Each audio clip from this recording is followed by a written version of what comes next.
భూముల మార్కెట్ విలువ సవరణలో భాగంగా స్టాంపులు రిజిస్ట్రేషన్ శాఖ కార్యాచరణ చేపడుతోంది. అందులో భాగంగా అధికారులు మంగళవారం రాష్ట్ర వ్యాప్తంగా రెవెన్యూ కార్యాలయాల నుంచి సర్వే నెంబర్ల సేకరణ ప్రారంభించారు.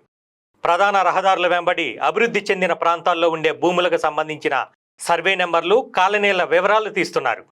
ఆర్డీఓలు, తహసీల్దార్ కార్యాలయాల్లో దస్త్రాల పరిశీలన చేపట్టారు. తెలంగాణ భూముల మార్కెట్ విలువల మార్గదర్శకాలు 1998 సవరణ అనుసరించి బహిరంగంగా అమలవుతున్న ధరలపై అధికారులు దృష్టి సారించారు. కొన్ని జిల్లాల్లో రెవెన్యూ, పురపాలక, పంచాయతీరాజ్ సర్వే అధికారులతో స్టాంపులు రిజిస్ట్రేషన్ శాఖ అధికారులు భేటీ అయ్యారు. పురపాలక, నగరపాలక సంస్థల పరిధిలో భూములను అభివృద్ధి చేసి వేలంను నిర్వహించిన సమయంలో పలికిన ధరను పరిగణలోకి తీసుకుంటున్నారు.